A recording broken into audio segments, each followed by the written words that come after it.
Hello साथियों, नमस्कार। आप देख रहे हैं आपका अपना YouTube channel DS Mishra official और आपके अपने चैनल पर एक नए वीडियो के साथ आपका पुनः हार्दिक स्वागत है। और अभी का जो यह महत्वपूर्ण वीडियो आपके लिए होगा वह संबंधित होगा कि जो लगभग 1,87,000 नियोजित शिक्षक साथी जो सक्षमता परीक्षा उत्तीर्ण हैं उनकी काउंसेलिंग की प्रक्रिया 1 अगस्त से शुरू हुई है। और इस काउंसेलिंग की प्रक्रिया के दौरान आपके काउंसेलिंग में क्या क्या समस्याएं आ रही है और काउंसेलिंग संपन्न होने के बाद जो आपको रिसीविंग मिल रहा है यानी काउंसलिंग का जो प्रमाण पत्र मिल रहा है उसमें क्या क्या कंडीशन आ रहे हैं और उस समस्या का समाधान कैसे होगा, इन सभी चीज़ों पर एक एक करके हम लोग बात करने वाले हैं। तो वीडियो जिनकी काउंसलिंग हो चुकी है या जिनकी आगे होने वाली है उन सभी शिक्षक साथियों के लिए महत्वपूर्ण होने वाली है। तो वीडियो में अंत तक बने रहेंगे और यदि चैनल से अब तक नहीं जुड़ पाए होंगे तो चैनल को सब्सक्राइब करके बेल आइकन को प्रेस कर लेंगे ताकि आगे भी विशेष शिक्षक या शिक्षा जगत से संबंधित जो जो भी महत्वपूर्ण वीडियो आएंगे उसकी सूचना सबसे पहले आप तक पहुंचेगी।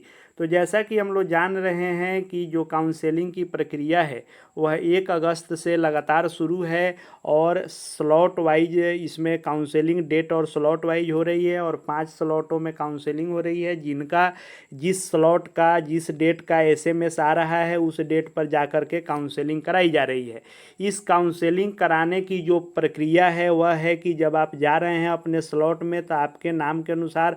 सीरियल के अनुसार आपको पुकारा जा रहा है। वहाँ पर आपका थंब इम्प्रेशन, फ़ोटो और अटेंडेंस इत्यादि पहले बनवाया जा रहा है। उसके बाद जो काउंटर आपको अलॉट किए जा रहे हैं उस काउंटर पर जा कर के आपको अपने सभी मूल प्रमाण पत्र जो आपने लगाया है, जो आपसे मांगा गया है, उन सभी का वेरिफिकेशन हो रहा है। और वेरिफिकेशन के बाद सभी की स्व अभिप्रमाणित जो फोटोकॉपी है उसको जमा किया जा रहा है। और इन सभी प्रक्रियाओं को आप जब संपन्न करा रहे हैं तो आपको एक रिसीविंग मिल रहा है जिसके ऊपर आपका सभी पर्सनल डिटेल्स, फ़ोटो इत्यादि नाम सभी लिखे रह रहे हैं। उसके नीचे जो जो डॉक्यूमेंट आपने अपलोड किए थे सक्षमता के फॉर्म भरने में उन सब के सामने लिखा जा रहा है कि फाउंड करेक्ट या फाउंड डाउटफुल या फाउंड फेक। तो किस कंडीशन में क्या लिखा जा रहा है? ज़्यादातर केस में दो ही चीज़ लिखा जा रहा है कि फाउंड करेक्ट या फाउंड डाउटफुल। दोनों में क्या अंतर है और जिन पर डाउटफुल लिखा जा रहा है उनको क्या करने होंगे, इसको हम लोग देख समझ लेते हैं। तो सबसे पहले हम लोग देख लेते हैं कि जो गाइडलाइन जारी हुई थी आपको काउंसलिंग के लिए उसमें साफ साफ लिखा हुआ था कि जांच के क्रम में 4 स्थिति उत्पन्न हो सकती है कि डॉक्यूमेंट वेरिफिकेशन होगा तो वेरिफिकेशन के दौरान प्रमाण पत्र का मिलान सही मिलेगा या फिर आपको संदेहास्पद मिलेगा यानी संदिग्ध है, किसी प्रकार का कोई डाउटफुल है। और तीसरा स्थिति होगा कि फर्जी पाया जाएगा और चौथा होगा कि मूल प्रमाण पत्र प्रस्तुत करने में असमर्थ रहेंगे। लेकिन ज़्यादातर केसों में जो लिखा जा रहा है उस पर आपके डॉक्यूमेंट के सामने यानी ऊपर से लिखा जा रहा है मैट्रिक, इंटर, बीए, बीएड जो आपने लगाया है, आधार कार्ड, इन सब के सामने फाउंड करेक्ट या फाउंड डाउटफुल। तो फाउंड करेक्ट यदि सबके सामने लिख दिया जा रहा है और फाउंड करेक्ट लिख करके नीचे जिनका जिनका सिग्नेचर जो यानी उस स्लॉट के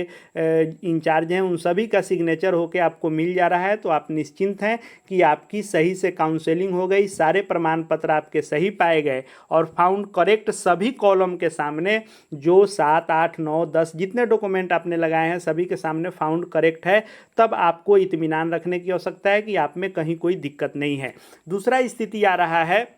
कि किसी किसी डॉक्यूमेंट के सामने आपको फाउंड करेक्ट के बदले फाउंड डाउटफुल लिखा हुआ आ रहा है। तो इसका क्या मतलब है कि जिस डॉक्यूमेंट के सामने आपको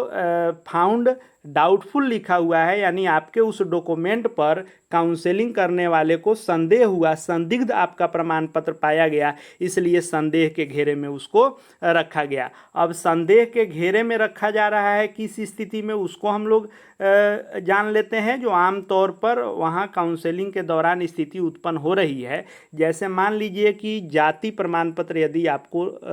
देना है, आपने लगाया है और आप आरक्षण कैटेगरी के अंतर्गत आते हैं तो यह केस आ रहा है कि आपके पास मान लीजिए कि 2 बार आपने बनवाया, फॉर्म भरने में पहले वाला लगा दिया और काउंसलिंग कराने में आप नया वाला दे रहे हैं तो मिलान नहीं हो पा रहा है। तब तब भी उस पर डाउटफुल लिखा जा रहा है। या फिर ऐसा हो रहा है कि नाम इत्यादि में अंतर हो गया है, यानी जो आपका आधार कार्ड या बाकी प्रमाण पत्र पर नाम है उससे अलग जो है आपके जाति प्रमाण पत्र पर या दिव्यांगता के कैटेगरी में आप हैं तो उस प्रमाण पत्र में नाम इत्यादि में अंतर है, पिता के नाम में अंतर है, या नया पुराना वाला मैटर है कि लगाए कोई और हैं दे रहे हैं कोई और, तो उस स्थिति में भी डाउटफुल लिखा जा रहा है। अब बात आती है कि आधार कार्ड, तो आधार कार्ड में यदि आपने सुधार कभी करा लिया है या कोई बदलाव करा लिया है, यानी आपके मैट्रिक इंटर में कुछ और नाम है, आधार कार्ड में कुछ और नाम है, तब भी आपका डाउटफुल लिखा जा रहा है। नियोजन पत्र की बात कर लें तो नियोजन पत्र में मान लीजिए कि बहुत सारे केस में ऐसा आ रहा है कि बहाली उर्दू पर हुई है और 1 to 5 में जो आपको सामान्य उर्दू और बांग्ला की बहाली होती है, तो मान लीजिए आपकी उर्दू की बहाली है लेकिन नियोजन पत्र में उर्दू नहीं लिखा हुआ है, तो उस स्थिति में भी डाउटफुल लिखा जा रहा है। यानी आप जिस कैटेगरी में फॉर्म भरे हैं और नियोजन पत्र में उस कैटेगरी का जिक्र नहीं है या कोई और कैटेगरी है, तब भी डाउटफुल में आपको डाला जा रहा है। मैट्रिक, इंटर, स्नातक या फिर स्नातकोत्तर या बीएड के प्रमाण पत्र की बात कर लें तो इन सभी कागजातों में यदि आपके नाम के स्पेलिंग में कोई अंतर है, नाम के उच्चारण में कोई अंतर है लिखने में, या फिर आपके पिता के नाम में कोई अंतर है, एड्रेस में अंतर है, तब भी डाउटफुल लिख दिया जा रहा है। क्योंकि मिलान अगर सभी प्रमाण पत्रों के नाम का सही नहीं है तो अब भी आपके उस प्रमाण पत्र के सामने जिसका अलग है उस पर डाउटफुल लिख दिया जाएगा, यानी आपके इस प्रमाण पत्र को संदिग्ध पाया गया। अब हम लोग बात कर लेते हैं कि बीटेट, स्टेट, सीटेट के प्रमाण पत्र के मामले में किस स्थिति में डाउटफुल लिखा जा रहा है। तो मान लीजिए कि जो 2012 के बाद बहाली हुई थी, 2012 के बाद जो बहाली हुई 13 में 14 में, तो उस समय जो है जैसे 6 to 8 इत्यादि में कुछ विषयों के नियम को शिथिल किया गया था। जैसे मान लीजिए कॉमर्स वाले की भी बहाली सोशल साइंस में हुई थी, या भाषा संबंधित जो आपको MIL या जो सब्सिडरी इत्यादि का मैटर था उन सबको बाद में जो शिथिल इत्यादि किया गया था, नियम में बदलाव किया गया था, जबकि नियमावली में उसका जिक्र नहीं था। तो जैसे मान लीजिए कोई व्यक्ति कॉमर्स से हैं और वे सोशल साइंस पर बहाल हैं, तो उस समय नियमावली को शिथिल करके बहाली तो की गई थी, लेकिन जो लोग काउंसलिंग कर रहे हैं वे इस पत्र या इस नियमावली से अनभिज्ञ हैं, इसलिए वे सीधा आपके बीटेट प्रमाण पत्र के सामने डाउटफुल लिख दे रहे हैं, सीटेट के सामने डाउटफुल लिख दे रहे हैं। यानी जिस विषय से आपकी बहाली हुई है उस विषय से आप नहीं हैं, या उस विषय से आप बीटेट सीटेट नहीं हैं, कोई और विषय से पास हैं, तब भी डाउटफुल लिख दिया जा रहा है। इसके अलावा जो आपको लगाना है पैन कार्ड इत्यादि लगाना है, और एडमिट कार्ड और बैंक अकाउंट, इस सब में तो कोई दिक्कत नहीं है, लेकिन इन प्रमाण पत्रों में किसी भी प्रकार का यदि अंतर पाया जा रहा है तो एक ही बार में डाउटफुल लिख दिया जा रहा है। अब डाउटफुल जिनके प्रमाण पत्र के सामने लिख दिया जा रहा है तो उनको इस बात की चिंता हो जा रही है कि कहीं मेरा काउंसलिंग नहीं हुआ या डाउटफुल हो गया, आगे चल के छांट तो नहीं दिया जाएगा, कोई लफड़ा तो नहीं क्रिएट होगा, अब क्या होगा। सभी लोग इसको लेकर के चिंतित हैं कि यदि किसी भी प्रमाण पत्र के सामने, जरूरी नहीं है सबके सामने, यदि 7-8 कॉलम है तो उसमें 1-2 के सामने यदि डाउटफुल लिख दिया जा रहा है तो आपको बहुत ज़्यादा चिंतित होने की आवश्यकता नहीं है, क्योंकि आप यहाँ पर देख सकते हैं कि लिखा हुआ है। देखिए, अगर फर्जी लिखा जा रहा है, यानी यदि लिख दिया जा रहा है कि फाउंड फेक, तब तो मुश्किल है कि आपको उस प्रमाण पत्र को ही गलत साबित कर दिया गया, तो थोड़ा सा आपको कठिनाई ज़्यादा है। लेकिन यदि डाउटफुल का मतलब हुआ कि संदेह में आपको रखा गया है, थोड़ा भी यदि जानकारी का भी अभाव है काउंसलिंग करने वाले लोगों को, तो उस नियमावली को वह कुछ नहीं देख रहे हैं, वह सीधा थोड़ा भी अंतर है तो डाउटफुल लिख रहे हैं। लेकिन यहाँ पर आप देखेंगे कि यहाँ पर लिखा गया है कि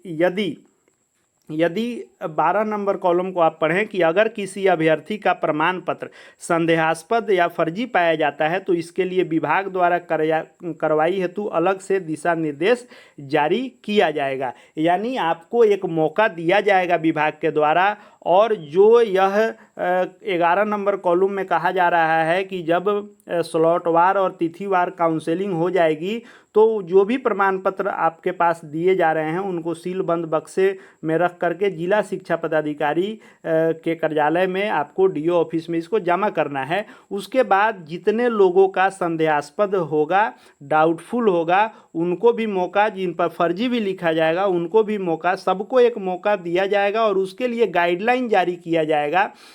कि आपको अपना फिर से साक्ष्य प्रस्तुत करना होगा और आपके उस संदिग्ध को फिर से सही साबित करने का मौका आपको दिया जाएगा। तो थोड़ा सा इसमें आपको एक बार और परेशान होना होगा, लेकिन ऐसा नहीं है कि डाउटफुल लिखा गया है तो आप छंट गए या आप विशिष्ट शिक्षक बनने में आपको कहीं कोई दिक्कत आएगी। अब आपको क्या करने होंगे इस पर हम लोग बात कर लेते हैं। तो मान लीजिए कि अगर आपके किसी डॉक्यूमेंट में आपके नाम या पिता के नाम किसी प्रकार का अंतर पाया जाता है और उसके लिए इन सभी डॉक्यूमेंटों में से किसी के सामने डाउटफुल लिखा जा रहा है, तो आपके पास दो ऑप्शन है। या तो यदि आप को संभव हो पा रहा है तो आप उसको सुधार करवा लें कि सभी डॉक्यूमेंट में एक तरह के नाम इत्यादि हों कि किसी प्रकार का डाउटफुल नहीं रहे। दूसरा, यदि समय कम पड़ जाता है और तुरंत आपसे फिर साक्ष्य मान लिया जाता है तो आप एक एफिडेविट भी बनवा करके आप अपना काम करा सकते हैं। दूसरा बात कि यदि मान लीजिए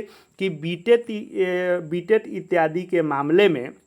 जो विषय कॉम्बिनेशन, सब्जेक्ट कॉम्बिनेशन इत्यादि को शिथिल रखा गया था, भाषा इत्यादि के नियमावली को, कॉमर्स वाले के लिए विभिन्न प्रकार के नियमों को शिथिल किया गया था, उसका अलग से पत्र जारी हुआ था। यानी जो 2012 नियमावली इत्यादि आई थी उसके अलावे भी पत्र जारी किया गया था। तो उन सभी पत्रों को आपको उपलब्ध कराने होंगे और जब आपको मौका दिया जाएगा तो आपको उस पत्र के साथ साक्ष्य उपलब्ध करा करके अपने डॉक्यूमेंट को क्या करना होगा कि जिस पर फाउंड डाउटफुल है उसको आपको फाउंड करेक्ट कराना होगा कि इस नियमावली के आलोक में हमारी बहाली सही है। आपको उस वेरिफिकेशन दल को संतुष्ट करना होगा। हालांकि आप कोशिश ये करें कि काउंसलिंग कराने जाएं तो वहाँ पर भी आप कोशिश करें कि आप यदि सही हैं तो सही वहाँ पर साबित करें ताकि आपको एक बार में ही क्लियर हो जाए। लेकिन यदि नहीं हो रहा है, डाउटफुल हो रहा है, तो आपको जब आगे मौका मिले तो आप इसको सही साबित करेंगे। इसके लिए आप उन चीज़ों का सुधार जितना जल्दी हो सके करा लें। अब जैसे मान लें कि आपने जाति कोई और लगाई है और फिर नया बनवाया तो वह अंतर हो गया, तो जो लगाया आपने उसको आप फिर करें। या नाम में अंतर हो गया है, आधार में, मैट्रिक इत्यादि में अलग है और जाति में अलग है, तो उसको आप अपने ब्लॉक स्तर से बनवाए हैं तो वहाँ से सुधार करा लें। और जो आपको डॉक्यूमेंट में जिस प्रकार का डाउटफुल है उसको आपके पास मौका है उसको क्लियर करा लें, एफिडेविट के माध्यम से हो या पूर्णतः सही करा लें। बोर्ड इत्यादि का मैटर है, मैट्रिक इंटर का, तो उसको सही करा लें। ग्रेजुएशन इत्यादि का है तो आप अपने यूनिवर्सिटी से उसको सही करा लें ताकि आगे जब आपको साक्ष्य रखने का मौका दिया जाए तो आप उसको सही करें। और यदि नियमावली का पेज फंस रहा है तो उसको भी आप उपलब्ध करा करके जिला ऑफिस से पहले से ही समझ के रखें कि कैसे इसको प्रस्तुत करने पर सही होगा, तो आगे आप इसको सही करा लेंगे। इसलिए अगर डाउटफुल लिखा जा रहा है तो विशेष परेशान होने की ज़रूरत नहीं है, आपको फिर एक मौका मिलेगा। परेशानी यही है कि एक बार और आपको जा करके अपने आप को सही साबित करना होगा। बहुत सारे केस में ऐसा देखने को मिल रहा है कि जानकारी के अभाव में भी सक्षमता उत्तीर्ण शिक्षक साथियों का जहां काउंसलिंग हो रहा है, काउंसलिंग करने वाले लोगों को कोई भी नियमावली की विशेष जानकारी नहीं है, इसलिए प्रथम दृष्टया अगर थोड़ा भी दिक्कत उनको लग रहा है तो डाउटफुल कर दे रहे हैं। अगर इससे संबंधित कोई प्रश्न आपको होगा तो कमेंट बॉक्स में निश्चित रूप से आप रखेंगे, कोशिश होगी कि उसका समुचित मैं जवाब दूं। आगे भी शिक्षा जगत से जुड़ी हुई, शिक्षकों से जुड़ी हुई, सक्षमता विशिष्ट शिक्षक, सभी प्रकार के शिक्षा जगत से संबंधित लेटेस्ट अपडेट इत्यादि को देखते रहने के लिए चैनल से जुड़ जाएंगे। चैनल को सब्सक्राइब करके बेल आइकन को प्रेस कर लेंगे। साथ ही साथ हमारे Telegram channel DS Mishra official से भी जुड़ जाएंगे, जिसका लिंक इसके डिस्क्रिप्शन बॉक्स में है। वहाँ भी आपको हर अपडेट और PDF इत्यादि मिलते रहते हैं। इस वीडियो को देखने के लिए आपका बहुत बहुत धन्यवाद।